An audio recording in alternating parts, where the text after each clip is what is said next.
আমার হাতে আছে 185 টাকা আর 170 টাকার দুটো বই। এই একটা এটা হচ্ছে 11-এর এনসিইআরটি বায়োলজি, এটা হচ্ছে 12-এর এনসিইআরটি বায়োলজি।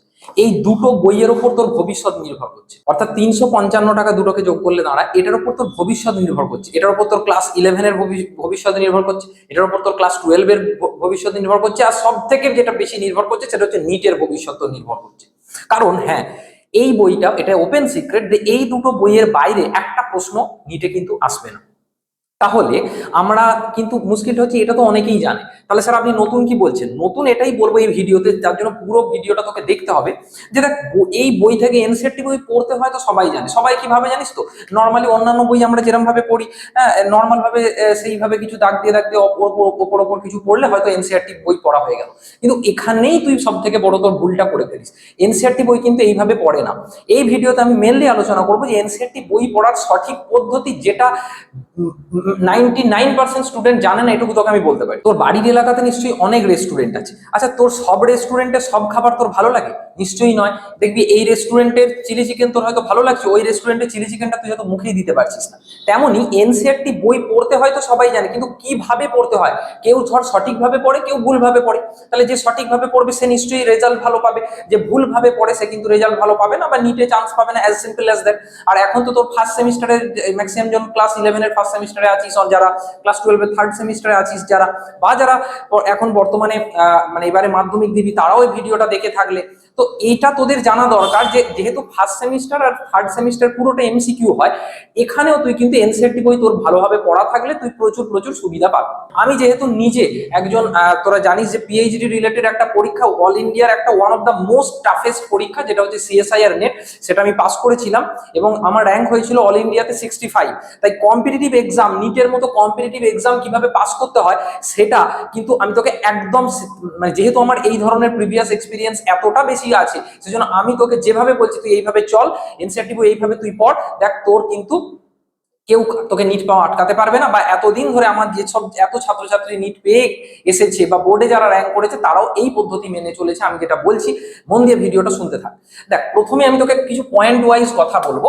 প্রথমেই হচ্ছে ম্যাক্সিমাম জন প্রথমে যেটা ভুল করে, হঠাৎ করে খুলে এনসিইআরটি বই পড়তে শুরু করে দেয়। না, এটা কিন্তু নর্মাল বই পড়ার মতো পড়লে তোকে হবে না। ফার্স্ট তোকে যেটা করতে হবে, তুই অফলাইন বা অনলাইন যে টিচারের কাছেই পড়িস না কেন, বা যারা আমার কাছে অনলাইন পড়ে তাদেরকে তো আমি বলেই থাকি কথাটা, যে আগে আমার লেকচার, আগে আমি টপিকটা যেভাবে বলছি, আগে একবার টপিকটা ভালো করে শুনে নেওয়ার পর, বা তুই যেখানে অফলাইন স্যারের কাছে পড়ছিস তিনি যেভাবে পড়াচ্ছেন, আগে তার লেকচারটা, আগে তার বক্তব্যটা, পড়াটা শুনে নে। তারপর ওই চ্যাপ্টারের ওই টপিকের তুই এনসিইআরটি তে হাত দে এবং সেইটা থেকে তুই একটা নোট বানিয়ে নে।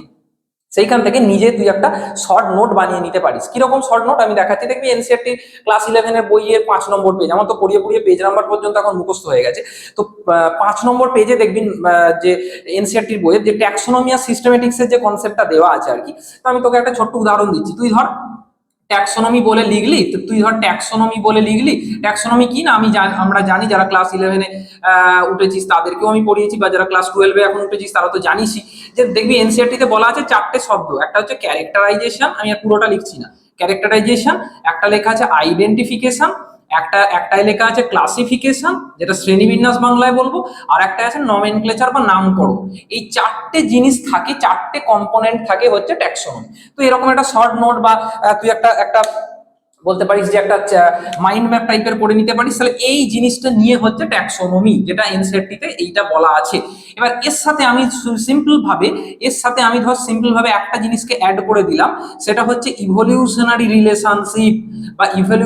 রিলেশনশিপ বা ফাইলোজেনেটিক রিলেশনশিপ, যেটাকে আমরা বলবো যে তার তার কি বলবো, বিবর্তনগত সম্পর্ক বাংলায় বললে। তাহলে যেটা আমরা পাবো সেটা হচ্ছে সিস্টেমেটিক্স। এই কনসেপ্টটাই কিন্তু অনেক স্টুডেন্ট ঠিকঠাক ভাবে বুঝতে পারে না। একদম, এটা তো আর আমার ক্লাসের ভিডিও না, এখন আমি জাস্ট এটা এই ভিডিও বলছি। এগুলো যখন আমি ট্যাক্সোনমি বা সিস্টেমেটিক্স আমার ক্লাসে যেগুলো পড়িয়েছি, বা অ্যাপে আমাদের যে ক্লাসগুলো চলছে, সেখানে তো খুব ডিটেলস আমি বলেছি। এখানে জাস্ট তোকে একটা এক্সাম্পল দিচ্ছি যে কিরম ভাবে তুই নোটটা বানাতে পারিস, শর্ট নোট তুই বানাতে পারিস।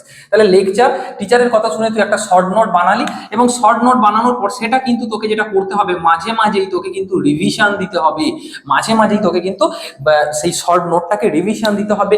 বিভিন্ন দেখবি এক্সাম্পল যেগুলো থাকবে সেগুলো তোকে বারবার বারবার পড়তে হবে, তবে কিন্তু হবে।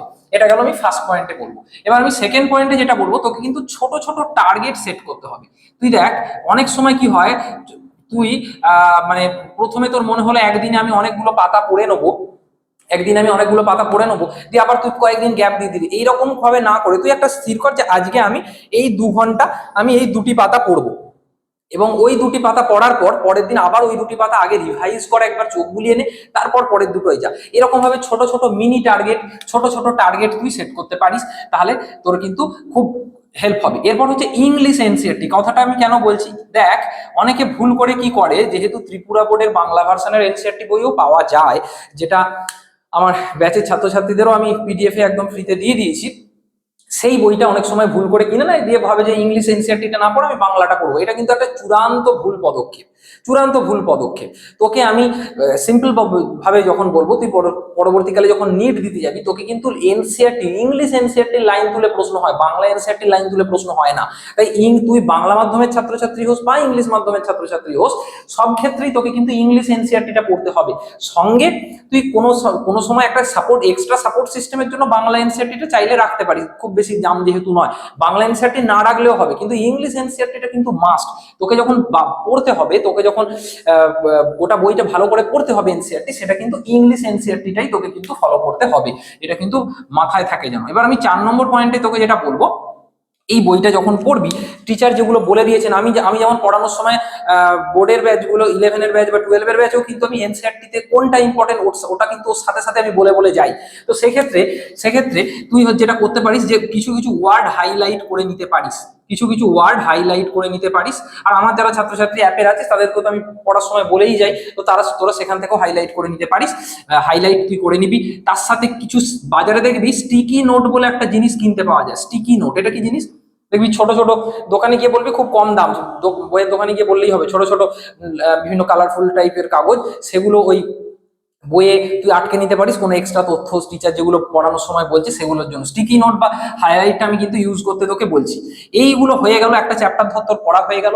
এরপর তুই চলে আয় এই রিলেটেড নিটে বা এই রিলেটেড বিভিন্ন কম্পিটিটিভ এক্সামে কি পিওআইকিউ আছে সেগুলো তোরা প্র্যাকটিস কর। তার সাথে হচ্ছে যে বিভিন্ন রকম যে মক টেস্ট দে, সেগুলো সবই কিন্তু এনসিইআরটি প্রশ্নের উপর ভিত্তি করে মক টেস্ট দে, এবং যত পারবি এমসিকিউ প্র্যাকটিস কর। এক্ষেত্রে কিন্তু আমি একটা কথা বলবো, যে এনসিইআরটি পড়ার সময় অনেকেই একটা ভুল করে যে নর্মাল ভাবে চ্যাপ্টারটা যেখান থেকে শুরু হয়েছে সেখান থেকে পড়তে শুরু করে দেয়। সেটা করবি না। অর্থাৎ আমি বলতে চাইছি যে এনসিইআরটি পড়ার সময় কোনো জায়গা তুই বাদ দিতে পারিস না, কোনো জায়গা, লিটারালি কোনো জায়গা থেকে বাদ দিতে পারিস না। কারণ সেই সব জায়গা থেকেও আগে নিটে প্রশ্ন এসেছে, আগের বিগত বছরগুলোতে নিটে প্রশ্ন এসেছে।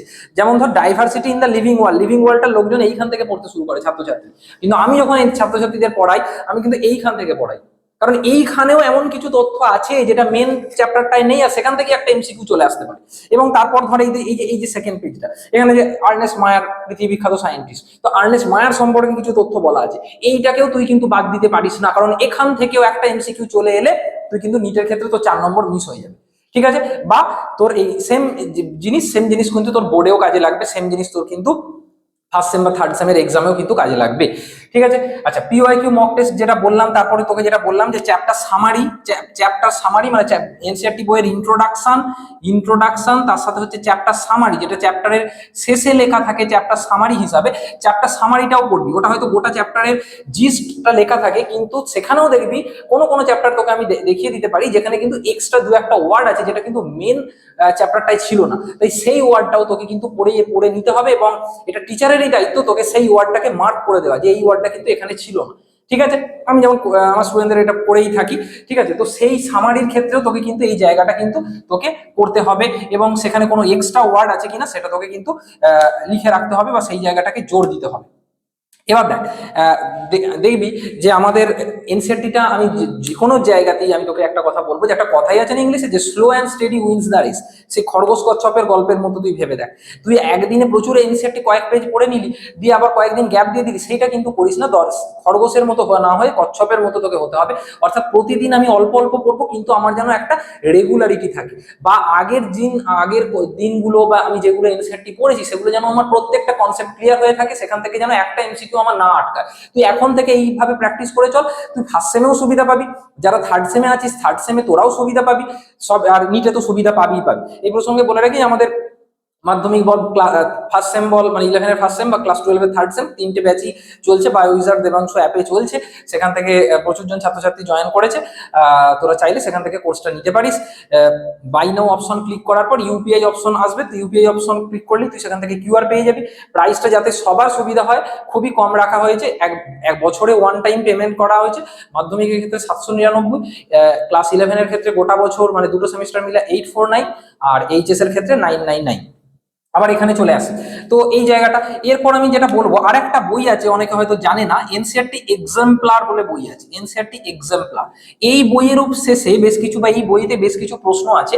একটা চ্যাপ্টার যখন তোর হয়ে গেল, এই এনসিআরটি এক্সাম্পলার বইটার প্রশ্নগুলো হয়তো সেখানে কিছু কিছু ডেসক্রিপটিভ প্রশ্নও আছে, সেইগুলো একটু প্র্যাকটিস করে নিলে আমার মনে হয় ভালো হয়, কারণ সেখান থেকেও কিন্তু তোর এমসিকিউ আসতে পারে, বা সেই প্রশ্নগুলো প্র্যাকটিস করলেও তোর কিন্তু কনসেপ্ট একদম ক্রিস্টাল ক্লিয়ার হয়ে যাবে। বায়োলজি তোকে আমি এটা দায়িত্ব নিয়ে বলছি, এই 11 আর 12-এর এনসিআরটি তোর ভালো করে পড়া থাকলে তোকে কিন্তু 360 পাওয়া কেউ আটকাতে পারবে না। হলো তাহলে এনসিআরটি এক্সাম্পলারটা তোকে কিন্তু প্র্যাকটিস করতে হবে। এবং তোকে যেটা বললাম, এটা সবসময় মনে রাখবি যে কোনো পেজ যেন বাদ না যায়, কোনো পেজ যেন বাদ না যায়। এবং লাস্টে আমি আর একটা কথা বলবো, এনসিআরটি পড়ার সময় হাইলাইট তো তুই করছিসই, এবার হঠাৎ করে তুই পড়ছিস, কিছুটা পড়লি, ঠিক আছে, হঠাৎ করে বন্ধুরা একটা হোয়াটসঅ্যাপে মেসেজ চলে এলো টিং করে, ঠিক আছে, ব্যাস তুই বললে ঠিক আছে একবার তো একটা মেসেজ, একটা রিপ্লাই দিয়ে দিই, ব্যাস ওই যে সাইকেলে তুই হারিয়ে গেলি, একটা মেসেজ থেকে দুটো মেসেজ দিয়ে, বা একটা রিল দেখছিস, একটা রিলের পর দুটো রিল থেকে তিনটে রিল, এইরকম ভাবে করতে করতে কখন তুই এনসিআরটি ছেড়ে, ঠিক আছে, কখন তুই এনসিআরটি ছেড়ে রিলস আরটিতে ঢুকে যাবি, তুই কিন্তু আর জানিস না। তো সেইটা যেন না হয়, কেয়ারফুল থাকবি। আর আশা করি তোর এই ভিডিওটা তোর হেল্পফুল হয়েছে, বা তুই কিভাবে এনসিআরটি পড়িস, তোর কি পড়ার পদ্ধতি সঠিক, আমি যেগুলো যেগুলো বললাম এর মধ্যে কটা পয়েন্ট তুই মেনে চলিস, আর কটা পয়েন্ট মেনে চলিস না, কমেন্টে লিখে জানাতো, ঠিক আছে। আর আমাদের অনলাইন ক্লাস চলছে, যারা ইচ্ছুক তারা জয়েন করতে পারিস। প্রতি সপ্তাহে 2টি করে ক্লাস হচ্ছে, রাতের দিকে ক্লাস, যাতে কারো কোনো অসুবিধা না হয়। আর তার সাথে প্রত্যেক চ্যাপ্টারে তো নোট থাকছেই, সেগুলো থেকে তোরা পরীক্ষা অবশ্যই হেল্প পাবি। Thank you.